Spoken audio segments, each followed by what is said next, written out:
신약성경 마태복음 11장 16절부터 19절 말씀.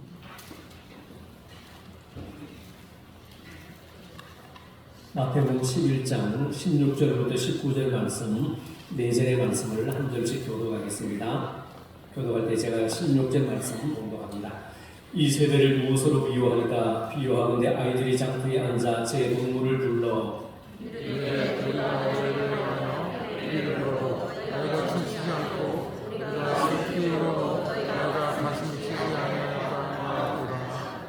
요한이 와서 먹지도 않고 마시지도 아니하매 그들이 말하기를 귀신이 들렸다 하더니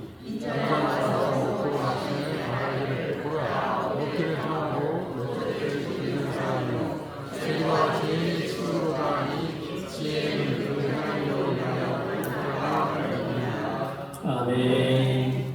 네, 반갑습니다. 하나님의 은혜 감동이 있는 신앙생활을 하시기 위해서 오늘 오후 예배 나오신 여러분들 진심으로 환영하고 반갑습니다. 반갑습니다. 아멘. 네, 누가 그러더라고, 청운교회는 아멘 소리를 잘한다고. 유튜브에 지금 집사님이 찍고 있는데 간혹 보시나 봐요. 그래서 청운교회는 아멘 소리가 크다고 그러는데 여러분 아멘을 통해서 우리의 마음이 주님께로 향하기를 원합니다. 네, 아멘 이러면 안 돼요. 아니면 그럼 힘차게 하셔야죠. 자, 이제는 여러분 많이 들어보셨을 거예요. 이제는 옛날에 고전이 됐습니다. 고전이 되었지만은 이 한때 매스컴과 사람들의 입에 사오정 시리즈가 아주 예전에 유행한 적이 있었습니다. 우리 어르신들 아시죠? 예.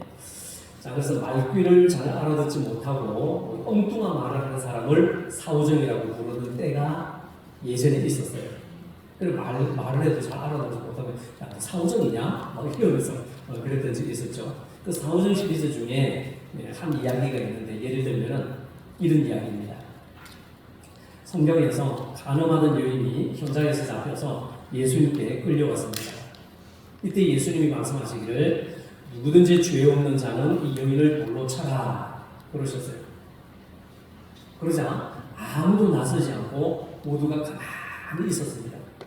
그런데 이때 한 명이 돌을 들더니 그 여자에게 뭐가 돌을 던지는 겁니다. 모든 사람들이 깜짝 놀라서 쳐다봤습니다. 누구였을까요? 지금 누구 얘기하고 있어요? 누가 막 돌 던지고 있었을까요? 예, 사오정이었습니다. 예, 사오정이 막 열심히 돌을 던지면서 하는 말이 야, 스레만 죽어라! 스레만 죽어라! 충청도 분 계시네. 예. 이해가 안 되시나요? 사오정은 과연 정말로 귀가 어두워서 잘 알아듣지 못했던 것일까요? 아니면 못 듣는 척 한 것일까요? 아무튼 사오정이 이렇게 잘 알아듣지 못해서 소통이 안 됐던 것은 틀림없는 사실입니다. 흔히들 우리가 살아가는 이 현대를 가리켜서 단절의 시대라 말합니다. 또 소통의 부재 시대라고 말합니다. SNS가 발달되어 있어서 카톡이 있고 문자가 있고 뭐 페이스북이 있고 스레드가 있고 인스타가 있고 그리고 또 뭐 밴더가 있고 또 뭐죠? 날아가는 새 뭐죠? 갑자기 이런 생각. 트위터. 그것도 있고 그래도 여러분 소통이 그렇게 잘 되는 것만은 아닙니다. 그죠? 소통이 안 되니까 많은 어려움이 있습니다. 네. 여러분들 구역 식구들끼리 그러잖아요. 소통이 안 된다. 누가 그러더라고요? 소통이 안 되면 뭐가 따라온다? 같이 봅시다. 소통이 안 되면 고통이 따라온다. 예, 그렇습니다. 소통이 안 되면 고통이 오고요. 소통이 안 되면 단절의 벽이 생기기 마련입니다. 어떤 단절이 생길까요? 언어의 단절입니다. 언어의 단절. 어른들의 말이 젊은이들에게 전해지지 않고 또 젊은 사람들의 말은 어른들이 이해할 수 없다고 합니다. 남성의 말이 여성에게 통하지 않고 여성의 말이 남성에게 통하지 않는, 그래서 말은 많은데 대화는 없다, 이런 뜻으로 언어의 단절 시대를 설명하기도 합니다. 이런 단절의 시대를 살아가는 우리에게 있어서 큰 비극이 있는데, 이 단절의 시대 속에 우리에게 더 큰 비극은 뭐냐면은 영적으로 하나님과 소통하지 못하고 하나님과 단절되는 비극적인 일이 발생한다는 것이 우리의 문제입니다. 하나님과 소통이 안 되고 하나님과 단절이 되면 누가 손해일까요?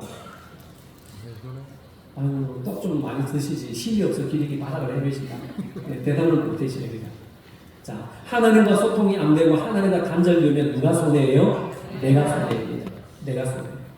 반대로 하나님과 소통이 잘 되고 하나님과 자주 만난다면 누가 복을 받을까요? 내가 복을 받습니다. 우리가 다 예수님을 나의 구주로 영접하고 구원의 복을 받았습니다.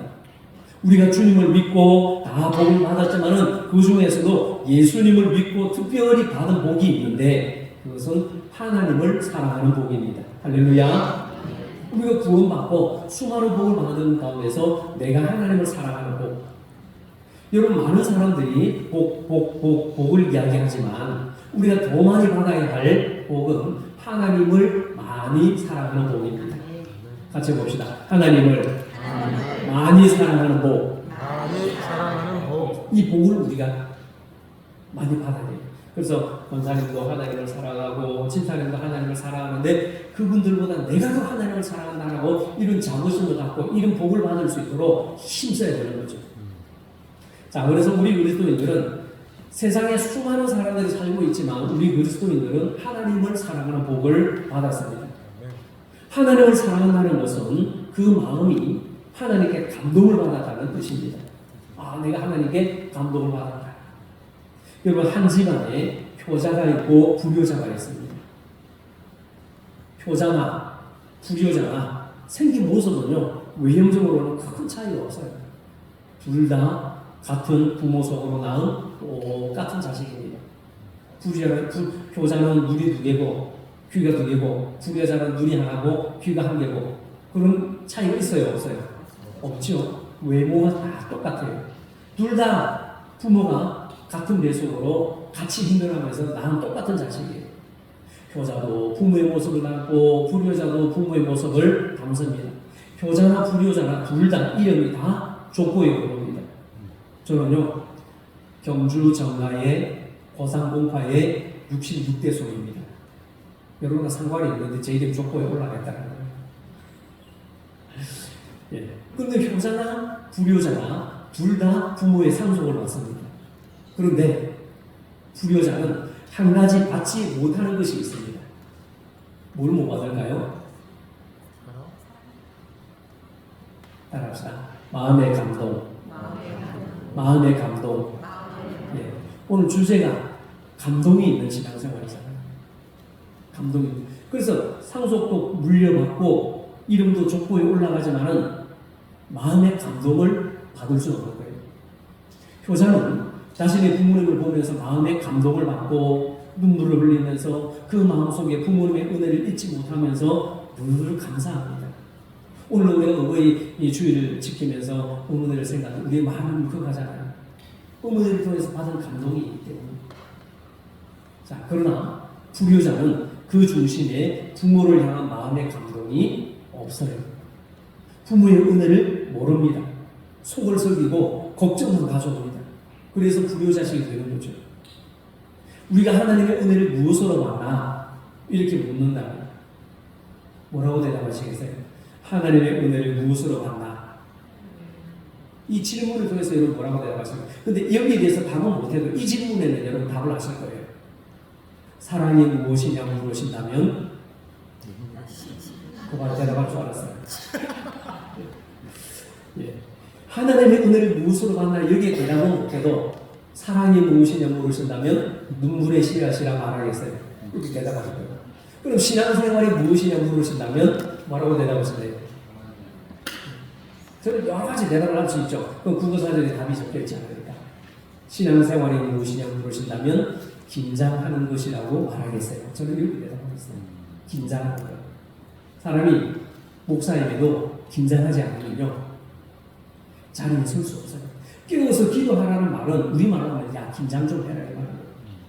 긴장이 풀어지면요 내 직분이 뭔지 내 사명이 뭔지 내가 있어야 할 자리가 어딘지를 몰라요. 무엇이 풀어지면 긴장이 풀어지면 그게 신앙생활은 다른 것이 아니라 긴장하는 거예요. 깨어 있는 거예요. 그게 신앙생활 하는 거예요. 목사가 있어야 될 자리에 있고, 장로가 있어야 될 자리에 있고, 권사가 있어야 될 자리에 있고, 직분자가 있어야 될 자리에 있는 것, 머물러 있는 것.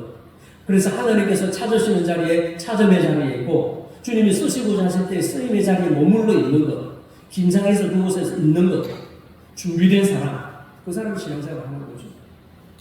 여러분, 그러면 하나님의 은혜를 무엇으로 받나 이렇게 묻는다면, 하나님의 은혜는 쉽게 말하면 우리의 마음으로 받는다고 말할 수 있습니다. 마음으로 받는다. 내 마음이 주님을 사랑하면 그 사람은 은혜를 받고, 내 마음이 하나님을 사랑하지 않으면 은혜를 받지 못합니다. 내 마음이 하나님을 사랑한다면 예배의 자리에 서고, 내 마음이 하나님을 사랑한다면 예배의 자리에 나와 기도하고, 내 마음이 교회를 사랑한다면 교회 자리에 나오고, 하나님을 덜 사랑하면, 교회를 덜 사랑하면 예배의 자리에 못 오는 것이 아니라 안 나옵니다. 안 옵니다. 하나님을 믿는 사람들이 받는 아주 특별한 은혜가 있는데, 그것은 하나님께 늘 감동을 받는다는 것입니다. 뭘 받아요? 감동. 하늘을 보나 땅을 보나 세상을 어디를 보든지 하나님의 은혜에 대해서 감동을 받는 사람들은 복받은 사람들입니다. 세상의 물질을 보면은 욕심이 생기고 견물생심이라고 해서 갖고 싶고 가지고 싶고 욕심 생기는 것은, 땅의 것을 보면 갖고 싶은 마음이 드는 것은요, 사람인지라 누구나 똑같은 마음입니다. 누구나 가지는 본능적인 욕구입니다. 그래서 뭔가 좋은 것 있다, 새 것이다, 갖고 싶다, 그것은요, 그런 마음을 갖는다고 해서 굳이 그런 사람을 나쁘다고 해서는 안 돼요. 우리 사람은 누구나 자연스러운 그런 마음이 드는 거예요. 우리도 좋은 것을 보면 갖고 싶은 마음은 누구에나 똑같은 마음이기 때문에 그렇게 마음 먹는다고 해서 에이 나쁘다 그렇게 폄하할 필요는 없는 거죠. 그런데 하나님을 사랑하는 사람에게는 남다른 것이 있습니다. 하나님을 믿는 자녀는요, 보이지 않는 하나님의 은혜의 세계를 바라보면서 마음의 감동을 받습니다. 이 감동을 통해서 성령의 은혜를 체험하면서 어떻게 하면 내가 하나님을 기쁘시게 해드릴까? 어떻게 하면 내가 하나님의 일을 더 잘할까? 어떻게 하면 내가 교회를 더 아름답게 세워갈까? 어떻게 하면 내가 교회 덕이 될까?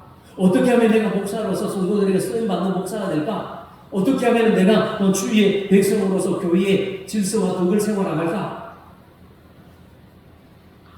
어떻게 하면 교회가 성장하고, 어떻게 하면 부흥할까? 어떻게 하면 기도의 자리에 내가 설 수 있을까? 어떻게 하면 우리 교회가 부흥할까? 그러면서 이것을 늘 고민하고 궁리하며 하나님을 감동시켜 드릴 일이 없는지 하나님의 일을 먼저 선당합니다.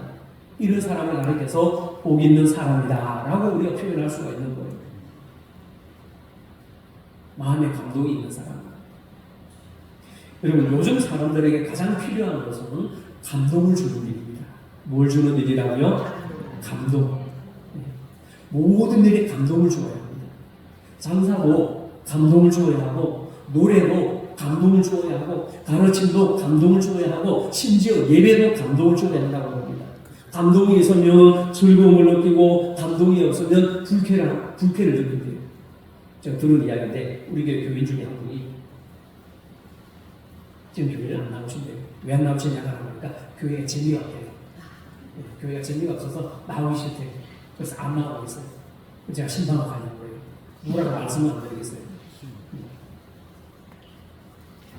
감동이 없으면 아무리 노래 잘하는 임영웅 씨가 노래를 부르도 듣는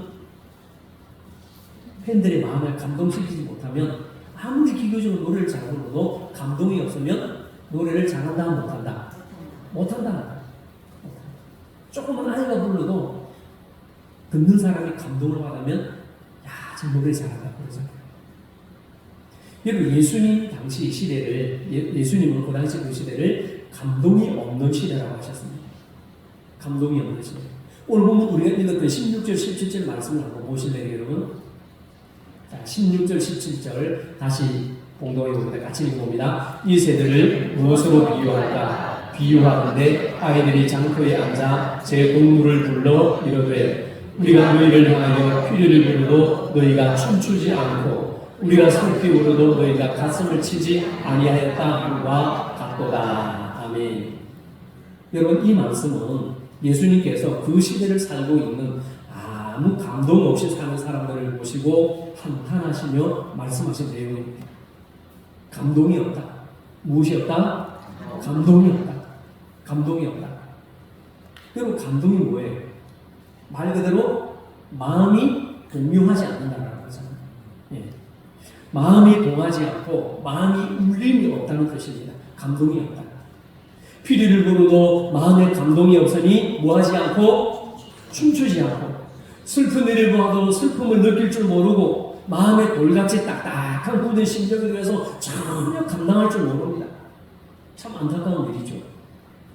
이렇게 감동할 줄 모르는 오늘의 현대인들을 보고 일본의 우찌무라 간조는 심지어 이렇게 말했습니다. 뭐라고 그랬냐면 하나님께서 인간을 저주하신다면 질병이나 실패나 죽음 따위로 저주하지 않으시고 성경을 읽어도 믿지 못하는 마음으로 하나님이 살아계시는 것을 믿지 못하는 마음으로 감사하는 마음이 우러나오지 않는 마음으로 저주하실 것이다.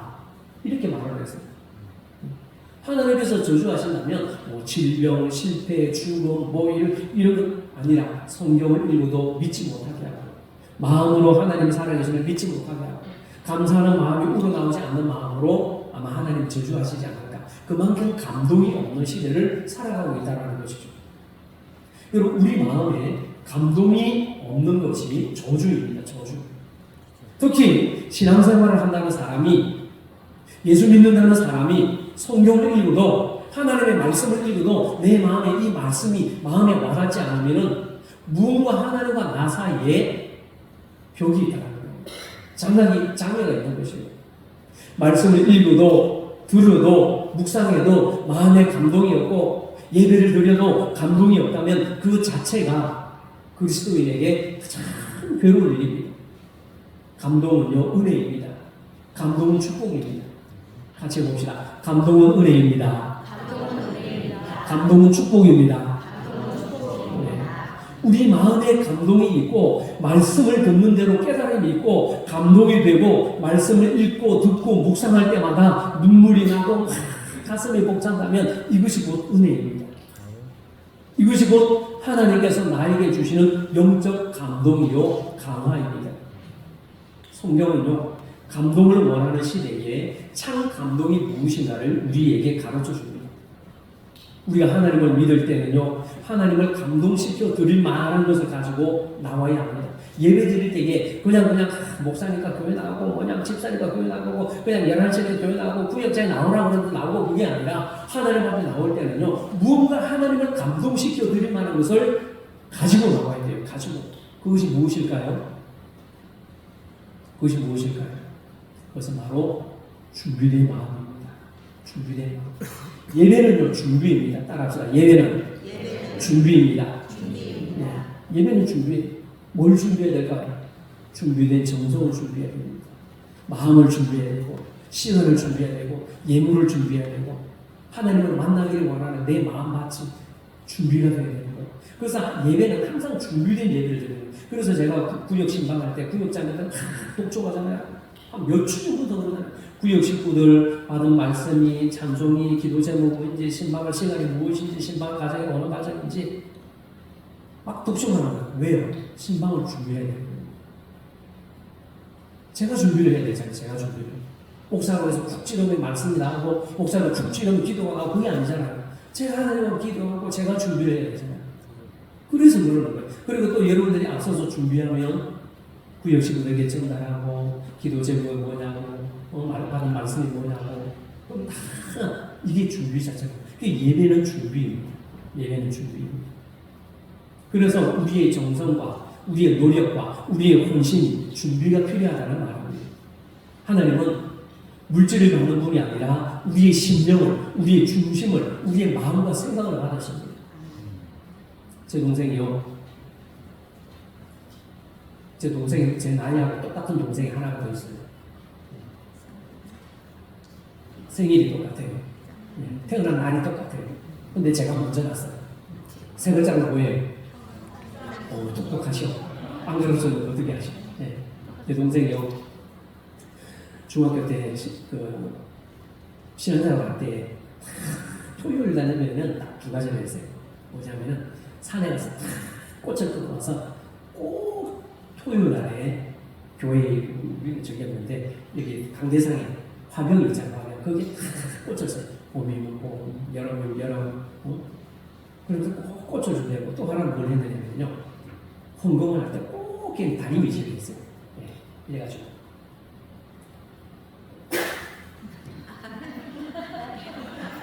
네, 새돈이 있으면 꼭 새돈하고 이렇게 푹 해가지고 다림질 해가지고 어디에 나가야 될까요? 경험해 보셨죠?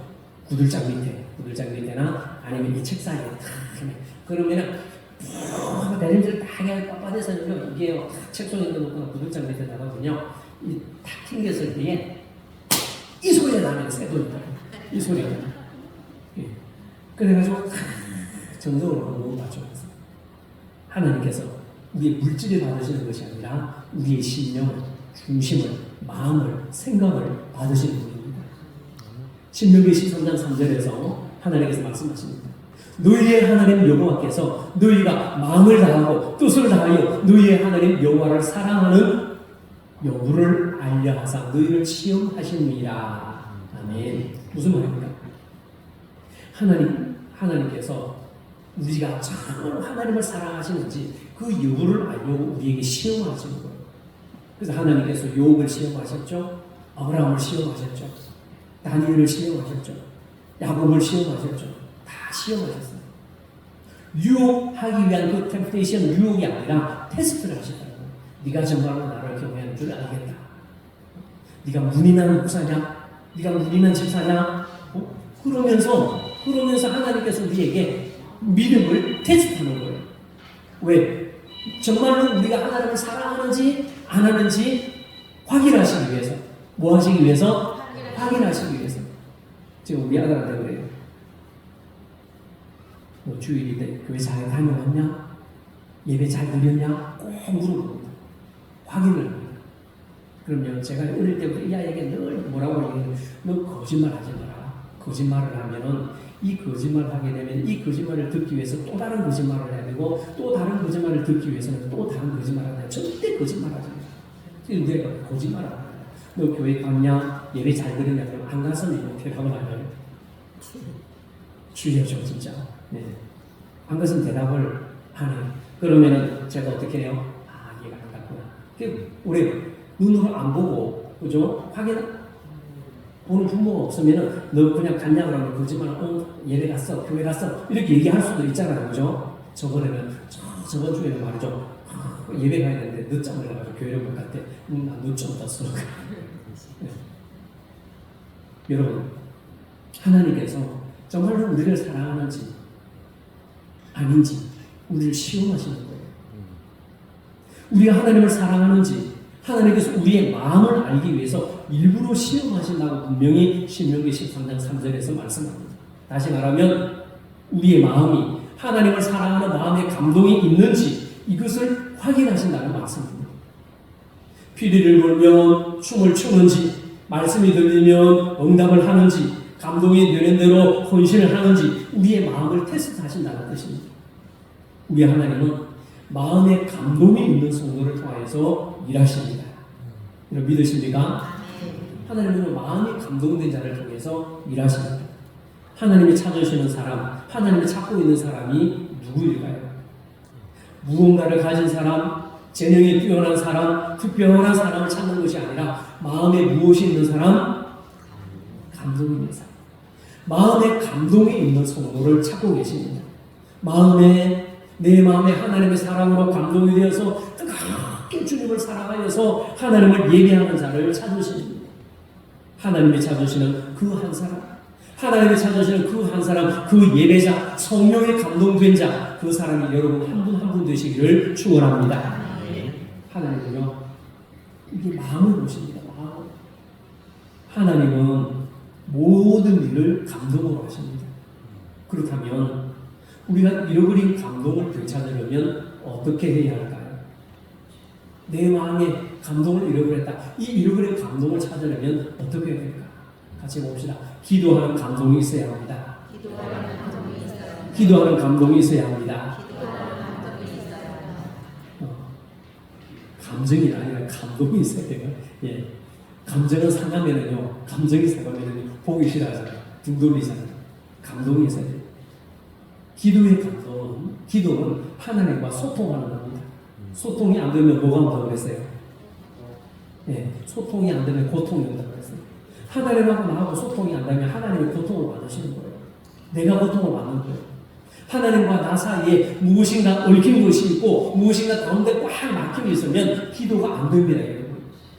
기도가 안 된다는 말은 하나님과 소통하지 못하고 있다는 증거입니다.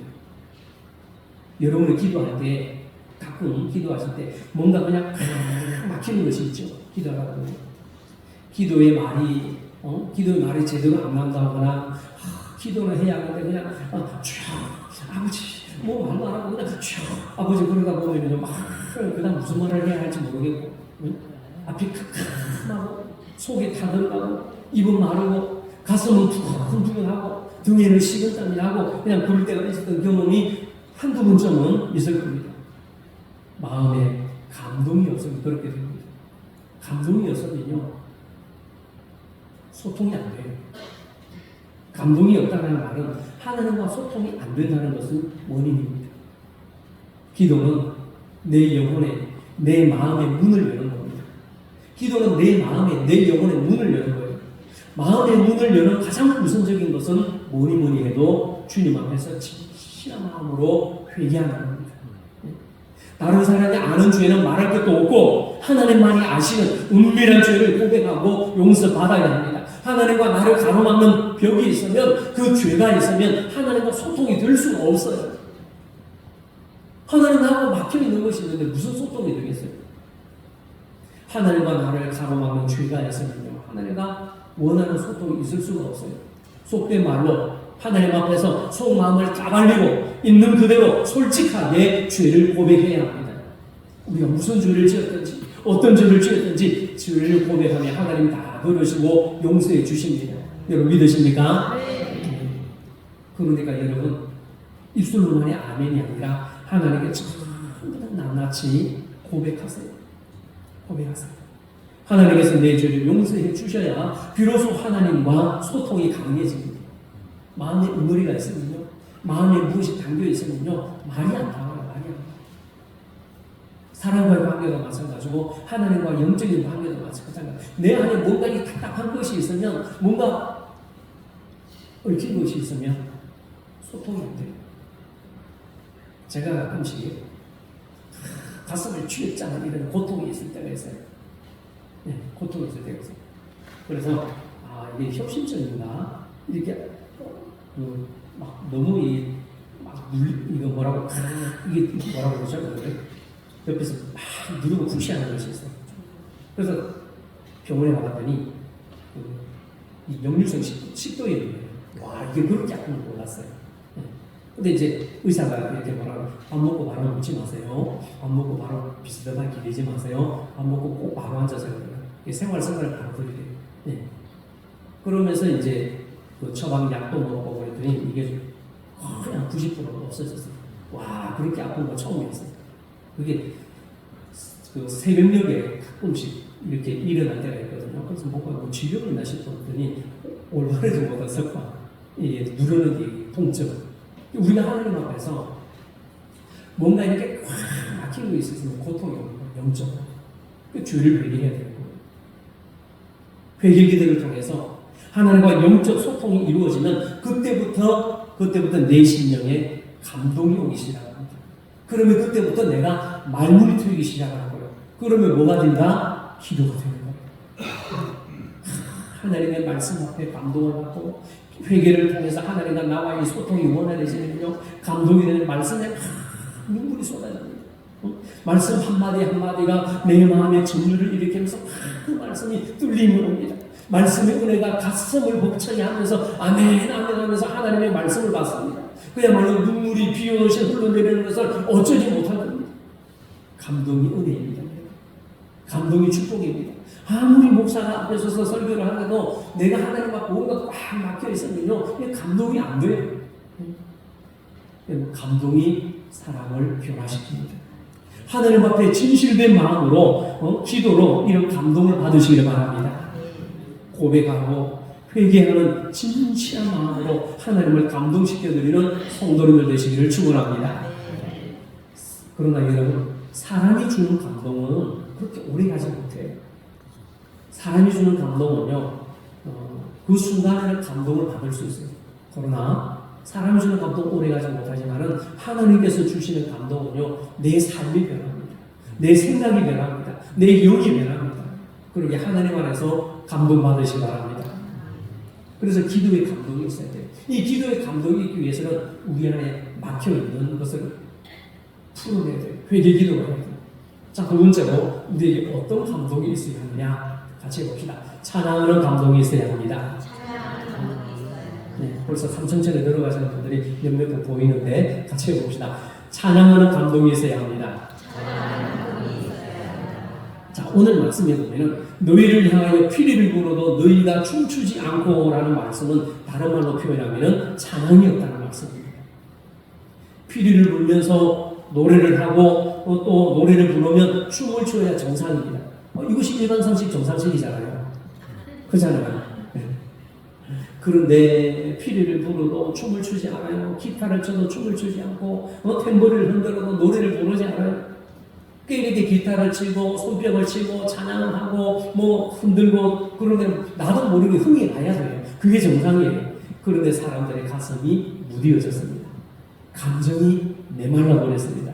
마음이 차가워졌습니다. 모든 일이 맹숭하고 마음이 무겁고 마음이 그냥 착 가라앉아 있습니다. 흥겨움이 없는 삶은 삭막하고 건조합니다. 교회가 재미가 없어서 안 오는 것이 아니라 내 마음이 건조하고 내 마음이 삭막하니까 재미를 못 느끼는 거예요. 하나님 앞에서 내 마음이 건조하고 삭막하니까 찬송을 불러도 흥이 나지 않고 찬송을 불러도 감동이 없는 거예요. 은혜가 되지 않는 거예요. 그러니 찬양이 안 나오고 그러니 예배가 재미없고 그래서 예배 시간에도요 찬양하사 그러면 입을 꾹 다물고 침묵을 지킵니다. 찬송은 하나님을 감동시키는 힘이 있습니다. 찬송은 내 영을 움직이는 힘이 있습니다. 찬송은 위기를 돌파하는 능력이 있습니다. 시편 22편 3절 말씀과 34편 1절 2절에서 성경은요 우리에게 이렇게 말씀합니다. 이스라엘의 찬송 중에 계시는 주여 주는 거룩하시나이다. 내가 여호와를 항상 송축하며 내 입술로 항상 주를 찬양하리다. 내 영혼이 여호와를 자랑하리니 공고한 자들이 이를 듣고 기뻐하리로다. 아멘. 이뿐만 아니라 시편 63편 3절에서 성경은 우리에게 이렇게 말씀합니다. 주의 인자하시니 생명보다 나음으로 내 입술이 주를 찬양할 것이라. 아멘. 하나님의 말씀을 읽습니다. 아멘. 여러분 이 시편은 다윗이 고난 중에 지은 시편들입니다. 기쁘고 즐겁고 흥겨울 때 지은 노래가 아니라는 거예요. 고난 중에 어려울 때 역경 중에 지은 시편입니다. 하나님께서 다윗을 보고 뭐라고 그랬어요? 너는 내 마음에 합한 자다 그랬어요. 이 말씀은 다른 말로 하면은 너는 나에게 감동을 주는 자다 이런 뜻입니다. 너는 내 마음에 감동을 주는 사람이다. 다윗이 공고한 중에 대적자들에게 쫓기고 세상과 온통 단절된 가운데서도 오직 하나님과 소통의 길을 연 것이 바로 찬송이었습니다. 찬송은요 고난을 이기게 하는 힘이 있습니다. 찬송은 시험을 이기는 힘입니다. 찬송은 하나님께로 향하는 영적 탈출구입니다. 이런 마음이 답답할 때, 뭔가 풀리지 않을 때, 어려운 일이 있을 때, 기도가 잘 안 될 때, 말씀에 감동이 안 될 때, 몸이 병들었을 때 찬송은 여러분 한 번씩 힘차게 불러보세요. 분명하게 시원하게 뚫리는 영적 힘을 맛보게 될 것입니다. 여러분 우리가 어릴 때 교회 학교 다닐 때 찬송 많이 불렀잖아요. 예배 시간에 찬송을 부르세요 찬송을 부르세요 무슨 일이 놀라운 일이 생깁니다. 찬송 부르세요 기도를 드리세요 무슨 일이 놀라운 일이 생깁니다. 기도 드리세요. 할렐루야. 우리가 찬송을 부르고 기도를 할 때 이런 놀라운 일이 생기는데 안 생길 때 마음이 감동이 없을 때, 그럴 때 여러분 찬송을 힘있게 불렀습니다. 찬송은요, 하나님께 나아가는 영적 소통의 길이 환하게 열리도록 만들어주는 능력의 도구입니다. 찬송은 하나님을 향해 드리는 나의 신앙 고백이요 믿음의 기도입니다. 무슨 말을 해야 될지 막 주위에만 찾고 아버님을 찾다가 24시간 다 보내는 것이 아니라 기도가 안 될 때 찬송을 불러서요. 찬송은 곡조에서 기도입니다. 찬송은 나의 신앙 고백입니다. 찬송을 부를 때 그냥 부르지 말고 같이 봅시다. 힘있게, 큰 소리로, 박력있게. 네. 이 세 가지를 기억해야 돼요. 힘있게, 큰 소리로, 박력있게 이렇게 불러야 돼요. 하나님께 드리는 찬송인데 옆 사람이 들어도 말이죠, 안 들릴 정도로 입안에 넣고 말이죠, 애도 아닌데 옹알이 하듯이 옹알옹알 이러면 방언하는 것도 아니고 그렇죠. 찬송 그렇게 부르면 안 돼요. 내가 하나님 앞에 구원받은 구원의 감격과 기쁨으로 힘있게, 큰 소리로, 박력있게, 자신있게, 감사의 마음으로 하나님께 드려야 돼요. 할렐루야. 우리가 하나님께 드리는 그 찬양은요, 정말 기뻐하십니다. 그래서 찬양대원들은요, 찬양대는 복 받은 줄 알아야 돼요. 맨날 하는 찬양입니다. 제가 우리 찬양대 찬양 소리를 들어보니까 수준이 있어요. 잘해요. 지휘자가 누군지 몰라도 참 잘하게 치시는 거예요. 지휘자가 없어서 하는 말인데 이쪽에 앉아 계시거든요. 없어서 하는 말인데 수준이 높아요. 네. 잘 부르세요. 제가 부를 줄은 몰라도 듣는 귀는 있거든요. 여러분, 하나님께 감동이 있는 예배를 드리기 위해서는 우리가 드리는 찬송으로 먼저 은혜를 받고 하나님의 마음을 기쁘시게 해드리고, 그리고 그 찬송을 통해서 하나님을 기뻐하시고 내 마음이 그 찬송으로, 기도로 내 마음이 감동되었을 때 하나님께서 나에게 주시는 말씀을 받을 때 그때에서 우리의 영혼이 뜨거우시는 거예요. 찬송은 그냥 예배 시간 채우기 위해서, 예배 시간 땡 하는 그 시간 채우기 위해서 부르는 게 아니에요. 살아있는 찬송, 하나님이 기뻐하시는 영혼의 찬양, 감동의 찬양을 회복하는 성도님들 되시기를 축원합니다. 자, 마지막 세 번째 같이 해봅시다. 예배의 감동이 있어야 합니다. 예배의 감동이 있어야 합니다. 다시 기도의 감동, 찬양의 감동, 예배의 감동. 이 감동이 있어요. 여러분 솔로몬을 보세요. 솔로몬 대단하죠. 솔로몬이 서자 출신이잖아요. 서자 출신인데 이 서자 출신으로 자신의 출생의 약점을 가지고 있었어요. 정실분에서 나온 것이 아니라 서자로서. 그런데 서자니까 이 왕권을 물려받을 수가 없죠. 앞에는요, 기라성 같은 형들이 아버지 다윗 왕의 뒤를 이어가고자 야심을 품고 말이죠, 줄줄이 대기하고 있는데, 그런데 솔로몬이 참 어려운 가운데 왕이 되었습니다. 어려운 가운데. 그래서 사람들이 보기에 유약한 솔로몬이 어떻게 나라를 다스릴까 걱정하는 사람들도 신이 많았습니다. 그러나 솔로몬은 왕으로 즉위하자마자 기브온 산당으로 달려갔습니다. 왜 달려갔어요? 거기서 뭐 하려고? 그렇죠. 거기서 하나님께 1000번째를 예배를 드렸습니다. 여러분 생각해보세요. 말이 1000번째지 동일한 장소에서 동일한 마음으로, 변함없는 마음으로 여러 수일에 걸쳐서 1000번의 제사를 드린다는 것은 정말로 쉬운 일이 아닙니다. 바로 이 모습에서 하나님께서 감동을 받으셨어요. 하나님을 감동시킬 수 있는 최상의 비결은 예배입니다. 하나님은 영이시니 예배하는 자가 영과 진리로 예배할지니라. 아멘. 여러분, 거룩한 예배, 반듯한 예배, 살아있는 예배, 내 마음을 다하는 예배, 중심을 드리는 예배, 참된 예배를 드림으로 하나님의 감동하시는 온전한 예배자가 되시기를 축원합니다. 어떤 교회가 새로운 성전 건축이 필요하게 됐습니다. 교회를 지어야 되는데 그 성전 건축을 하기 위해서 모였는데 이 사실에 대해서 모든 교인들의 의견이 일치됐습니다. 그래, 우리 교회가 낡아서 안 돼. 지은 지가 얼마인데 우리 교회 지어야 돼. 그래서 짓자라는데 다 의견이 일치가 됐습니다. 그런데 어떻게 지을 것인가, 어떤 모양으로 지을 것인가, 어떻게 할 것인가 하는 문제를 회의를 하기 시작했습니다.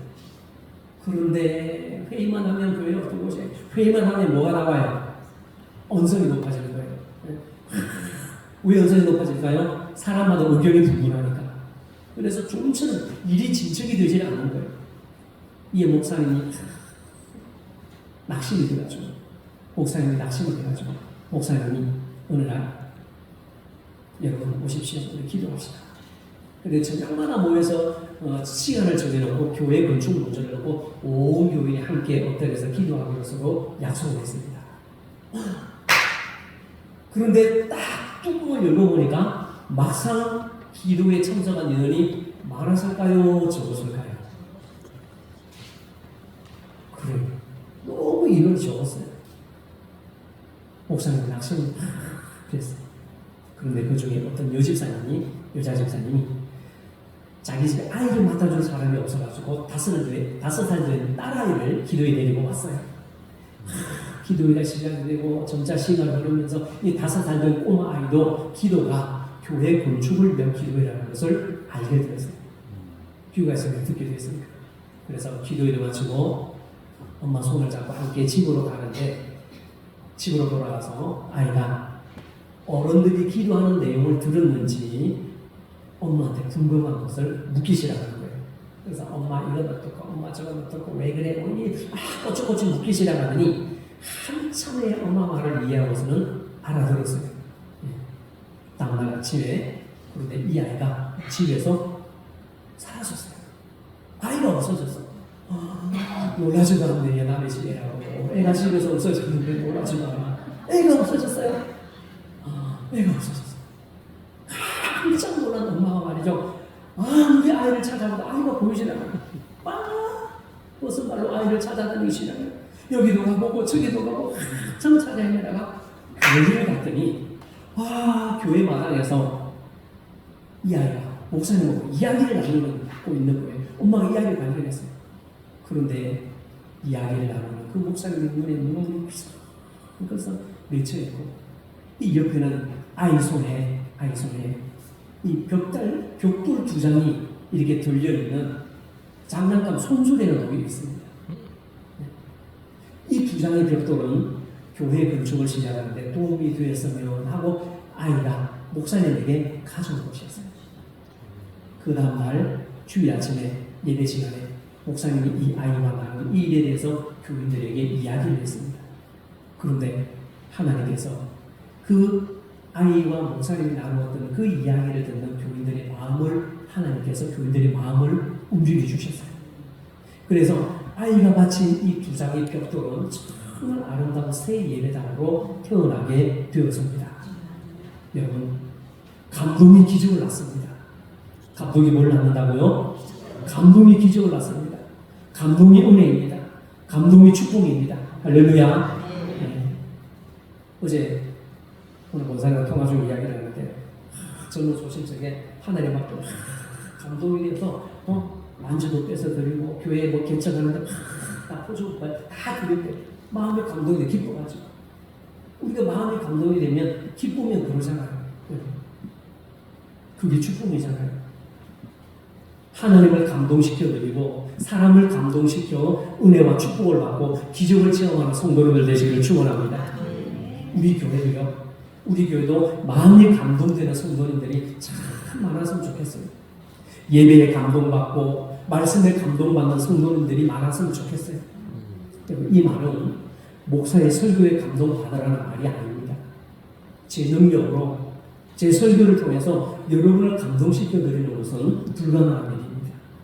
그러나 순수한 마음으로 하나님의 말씀 자체를 통해 성경 말씀을 읽고 이 말씀을 나에게 주시는 말씀으로 받고 말씀을 읽고 듣고 묵상하는데 하나님의 말씀을 통해서 영으로 감동받으시기를 축원합니다. 하나님은요 감동된 자를 통해 일하시고 마음에 감동된 자를 사용하십니다. 여러분들도 하나님께서 오늘 내 마음에 감동을 주시고 은혜를 받았다 그러면 무엇인가 하나님께 헌신하는 기회로 여기시기 바랍니다. 제 아들이요 직장에 취직을 하더니 첫 어버이날에는요 마음에 감동이 됐는지 제 선물하고 아내 선물하고 막 주더니 올 어버이날에는 입을 닦았네. 마음에 감동이 없습니다. 여러분 마음에 감동이 되면요 주고 싶잖아요. 그래서 하나님의 말씀에 받는 사람보다 주는 사람이 복이 있다. 마음에 감동이 되어 주는 사람이 하나님께서 그 마음에 축복하신다는 사실입니다. 그래서 헌신의 방법에는 여러 가지가 있습니다. 하나님 앞에 헌신의 방법 여러 가지가 있어요. 헌물로, 몸으로, 물질로, 봉사로, 시간으로 하나님께 드리는 것 자체가 헌신입니다. 감동된 헌신이 하나님의 마음을 기쁘게 해드립니다. 할렐루야. 예, 이제 결론적으로 오늘 말씀을 맺겠습니다. 감동이 기적을 낳습니다. 감동이 은혜입니다. 감동이 축복입니다. 여러분께 감동이 있으시기 바랍니다. 찬양의 감동이 충만하시기 바랍니다. 예배의 감동으로 하나님을 기쁘시게 드리시기 바랍니다. 하나님을 감동시켜 드리는 은혜의 축복이 우리 모든 성도들 가운데 넘치시기를 축원합니다. 기도하겠습니다. 우리 하나님 아버지,